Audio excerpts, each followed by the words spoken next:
പ്രതിപക്ഷത്തിരിക്കുമ്പോൾ പാർട്ടിയെ നയിക്കുക എന്നതിനേക്കാൾ വലിയൊരു അധികാര സംവിധാനത്തിലേക്ക് മാറുന്ന സാഹചര്യമാണ് ഭരണപക്ഷത്തിരിക്കുമ്പോൾ പാർട്ടിയുടെ തലപ്പത്തെത്തുക എന്ന് പറയുന്നത്. അതുകൊണ്ട് തന്നെയാണ് മുൻപുണ്ടായതിനേക്കാൾ കൂടുതൽ അവകാശവാദവുമായി ഗ്രൂപ്പ് സമവാക്യങ്ങളൊക്കെ ചൂണ്ടിക്കാണിച്ചുകൊണ്ട് സാമുദായിക സമവാക്യങ്ങളൊക്കെ ചൂണ്ടിക്കാണിച്ചുകൊണ്ട് കൂടുതൽ നേതാക്കൾ രംഗത്തെത്തുന്ന ഒരു സാഹചര്യത്തിലേക്ക് കാര്യങ്ങൾ എത്തിയിരിക്കുന്നത്. നമുക്കറിയാം, കെ സുധാകരൻ അധ്യക്ഷ പദവിയിലേക്ക് എത്തി. അദ്ദേഹം അധ്യക്ഷ സ്ഥാനത്ത് നിന്ന് മാറുന്ന സാഹചര്യത്തിൽ തന്നെ ഉയർന്നു കേട്ട പേരുകളിൽ പ്രധാനിയായിരുന്നു കൊടിക്കുന്നിൽ സുരേഷ് എം പി. അദ്ദേഹം ആദ്യഘട്ടം മുതൽ അന്നു മുതൽ ചർച്ചകളിൽ നിറഞ്ഞിരുന്ന ഒരു പേരാണ്. പക്ഷെ അന്ന് അദ്ദേഹത്തിന് പരിഗണിക്കാൻ കഴിയാതിരുന്ന ഒരു സാഹചര്യം, ക്രൈസ്തവ സഭകളുടെ ഒരു സമ്മർദ്ദം, സഭകളെ നേതൃത്വത്തോട് തെരഞ്ഞെടുപ്പ് അടുത്തു വരുന്ന ഒരു പശ്ചാത്തലത്തിൽ ക്രൈസ്തവ സഭകളെ UDF-നോട് ചേർത്ത് നിർത്തുക എന്ന ലക്ഷ്യത്തോടെയാണ് സണ്ണി ജോസഫിന് വളരെ അപ്രതീക്ഷിതമായി നറുക്ക് വീഴുന്നത്. ആ സണ്ണി ജോസഫ് ഇന്ന് മന്ത്രിസഭയുടെ ഭാഗമായിരിക്കുന്നതോടെയാണ് പുതിയ KPCC അധ്യക്ഷനെ തെരഞ്ഞെടുക്കേണ്ട ഒരു സാഹചര്യം സംജാതമായിരിക്കുന്നത്. അവിടെയാണ് സാമുദായിക സമവാക്യങ്ങൾക്ക് അപ്പുറത്തേക്ക് സംസ്ഥാന കോൺഗ്രസിലെ ബലാബലങ്ങൾ കൂടി പരീക്ഷിക്കപ്പെടുന്ന ഒരു സാഹചര്യമായി അധ്യക്ഷനെ തെരഞ്ഞെടുക്കാനുള്ള ഒരു നീക്കങ്ങൾ മാറുന്നത്. അതുകൊണ്ട് തന്നെയാണ് അവകാശവാദം ഉന്നയിച്ചുകൊണ്ട് പല പ്രധാനപ്പെട്ട നേതാക്കളും ഡൽഹിയിലേക്ക് എത്തുന്ന സാഹചര്യം ഉണ്ടായിരിക്കുന്നത്. ഇപ്പോഴും മുൻപന്തിയിൽ 5 പേരുകളാണ് പറഞ്ഞു കേൾക്കുന്നത്. അതിൽ ഒന്നാമത്തെ പേര് കൊടിക്കുന്നിൽ സുരേഷിന്റെ തന്നെയാണ്. അദ്ദേഹം 7 തവണ മാവേലിക്കരയിൽ നിന്നും അടൂരിൽ നിന്നുമായി ലോക്സഭയിലേക്ക് എത്തിയിട്ടുണ്ട്. നമുക്കറിയാം, അദ്ദേഹം ഡെപ്യൂട്ടി സ്പീക്കർ പദവി വഹിച്ച വ്യക്തിയാണ്. ദളിത് വിഭാഗത്തിൽ നിന്നുള്ള ഒരു പ്രധാനപ്പെട്ട ഒരു നേതാവായി ദേശീയ രംഗത്ത് അറിയപ്പെടുന്ന ഒരു നേതാവ് തന്നെയാണ്. കൊടിക്കുന്നിൽ സുരേഷ് മല്ലികാർജ്ജുന ഖാർഗെ നേരിൽ കണ്ട അദ്ദേഹത്തിന്റെ ക്ലെയിം കഴിഞ്ഞ ആഴ്ചയിൽ ഒരു കത്ത് മുഖേന എന്തുകൊണ്ട് താൻ KPCC അധ്യക്ഷനാകണമെന്ന കാര്യം അറിയിച്ചിട്ടുമുണ്ട്. അതാണ് ഒന്നാമത്തെ പേരുകാരനായ കൊടിക്കുന്നിൽ സുരേഷിന്റെ അവകാശവാദം. രണ്ടാമതായി പ്രധാനപ്പെട്ട പട്ടികയിൽ ഉള്ളത് A ഗ്രൂപ്പിന്റെ പ്രതിനിധിയായ ബെന്നി ബെഹനാനാണ്. ബെന്നി ബെഹനാൻ UDF 2011 മുതൽ 16 വരെ ഭരിക്കുമ്പോൾ നമുക്കറിയാം, ഉമ്മൻചാണ്ടി, അന്നത്തെ മുഖ്യമന്ത്രിയായിരുന്ന ഉമ്മൻചാണ്ടിയുടെ വിശ്വസ്തനായി കൂടെയുണ്ടായിരുന്നയാളാണ്. A ഗ്രൂപ്പിന്റെ പ്രധാനപ്പെട്ട നേതാവാണ്. അതുകൊണ്ട് തന്നെ KC വേണുഗോപാലാണ് സംസ്ഥാനത്ത് മുഖ്യമന്ത്രി ആയിരുന്നതെങ്കിൽ ബെന്നി ബെഹനാനെ KPCC അധ്യക്ഷനാക്കാമെന്നൊരു ധാരണയുണ്ടായിരുന്നുവെന്നാണ് അദ്ദേഹവുമായി അടുത്ത വൃത്തങ്ങളൊക്കെ പറയുന്നത്. അതുകൊണ്ട് തന്നെ KC വേണുഗോപാൽ മുഖ്യമന്ത്രി ആയില്ലെങ്കിലും ആ ധാരണയിൽ മാറ്റമൊന്നും സംഭവിച്ചിട്ടില്ല. അതുകൊണ്ട് ബെന്നിയെ അധ്യക്ഷ പദവിയിലേക്ക് കൊണ്ടുവരണം, അതിലൂടെ ക്രൈസ്തവ പ്രാതിനിധ്യവും ഉറപ്പുവരുത്താൻ കഴിയുമെന്നാണ് A ഗ്രൂപ്പിലെ പ്രധാനപ്പെട്ട നേതാക്കളും ബെന്നി ബെഹനാനെ അനുകൂലിക്കുന്നവരും പറയുന്ന നിലപാട്. അടുത്ത പേര് എന്ന് പറയുന്നത് അടൂർ പ്രകാശാണ്. അദ്ദേഹം നിലവിൽ UDF-ന്റെ കൺവീനറാണ്. അദ്ദേഹം ഈ നിയമസഭാ തെരഞ്ഞെടുപ്പിൽ മത്സരിക്കണമെന്ന വലിയ താൽപര്യം അവസാന നിമിഷം വരെ ദേശീയ നേതൃത്വത്തിന് മുമ്പിൽ ഉന്നയിച്ച പ്രധാനപ്പെട്ട നേതാവ് കൂടിയാണ്. ഈഴവ സമുദായാംഗമാണ്. അതുകൊണ്ട് തന്നെ ഈ പ്രധാനപ്പെട്ട തസ്തികയിലേക്ക് നിയമസഭയിൽ മത്സരിക്കാൻ അവസരം നിഷേധിക്കപ്പെട്ട തനിക്ക് KPCC അധ്യക്ഷ പദവിയിലേക്ക് ക്ലെയിമുണ്ട്. അതുകൊണ്ട് തന്നെ പരിഗണിക്കണമെന്ന ആവശ്യത്തിൽ അടൂർ പ്രകാശ് ഉറച്ചു നിൽക്കുകയാണ്. അദ്ദേഹം കോൺഗ്രസിന്റെ ദേശീയ നേതാക്കളെ കണ്ട് അദ്ദേഹത്തിന്റെ ക്ലെയിം ഉന്നയിച്ചിട്ടുമുണ്ട്.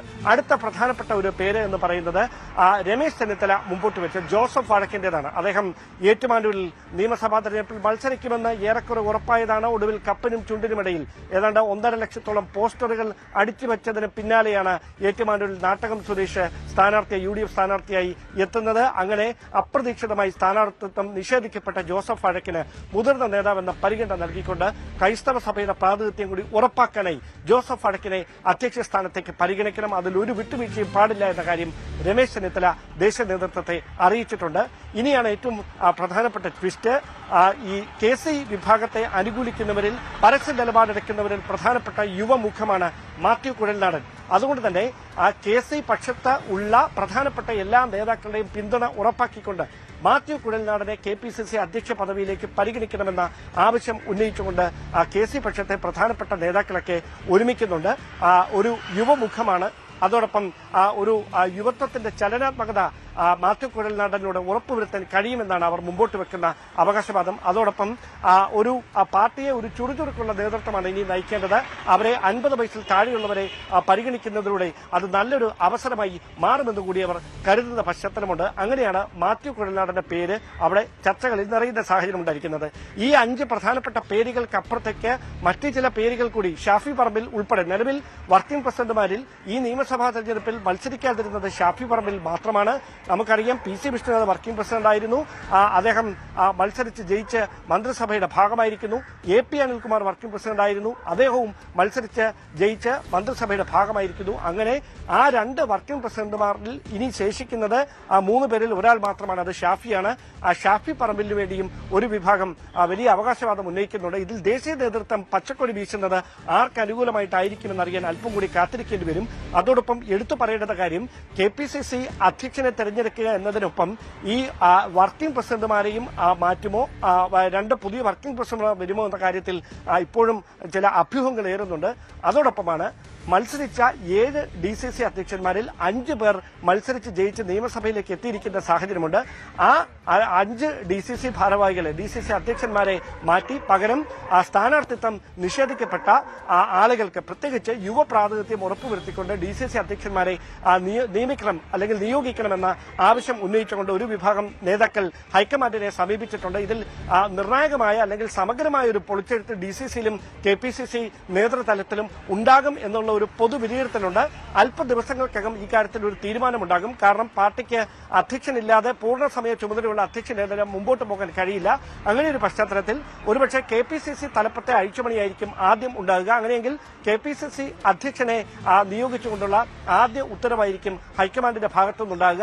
അതിന് മുന്നോടിയായിട്ടാണ് ഈ പ്രധാനപ്പെട്ട നേതാക്കൾ മല്ലികാർജ്ജുന ഖാർഗെയുമായും രാഹുൽ ഗാന്ധിയുമായും ഒക്കെ നേരിൽ കണ്ട് കൂടിക്കാഴ്ച നടത്തി തങ്ങളുടെ പദവി ഉറപ്പിക്കുന്നതിന് വേണ്ടിയുള്ള അവസാനവട്ട ശ്രമങ്ങൾ ഡൽഹി കേന്ദ്രീകരിച്ചുകൊണ്ട് സജീവമാക്കിയിരിക്കുന്നത്. അതാണ് സാഹചര്യം. എന്തായാലും KPCCയുടെ പുതിയ അധ്യക്ഷൻ ആര് എന്ന ചോദ്യത്തിനാണ് ഉത്തരം കണ്ടെത്തേണ്ടത്. നിരവധി ചർച്ചകൾ ജനാധിപത്യ പാർട്ടി എന്ന് അവകാശപ്പെട്ടിട്ട് ഞങ്ങളുടെ ജനാധിപത്യപരമായ ചർച്ചകൾ അവകാശപ്പെട്ട ചർച്ചകൾ നടത്തി അത് കുഴഞ്ഞു മറിയുന്ന സാഹചര്യങ്ങൾ നമ്മൾ കോൺഗ്രസിൽ പലപ്പോഴും കണ്ടിട്ടുണ്ട്. ഇത്തവണ ഉണ്ടാകുന്ന വെല്ലുവിളി KPCCയുടെ അധ്യക്ഷൻ ആര് എന്ന ചോദ്യമാണ്. സാമുദായിക ഇക്വേഷൻ പാലിക്കണം, ജാതി സമവാക്യങ്ങൾ പാലിക്കേണ്ടതുണ്ട്, മറ്റ് ഘടകങ്ങൾ പാലിക്കണം. ഇതെല്ലാം പാലിച്ച് ഗ്രൂപ്പ് സമവാക്യങ്ങൾ ഇതെല്ലാം പാലിച്ചുകൊണ്ട് ആരെ അധ്യക്ഷനായി കണ്ടെത്തുമെന്ന ഗുരുതരമായ ചോദ്യം, അതിന് ഉത്തരം കോൺഗ്രസ് കണ്ടെത്തുമെന്ന് നമുക്ക് പ്രതീക്ഷിക്കാം.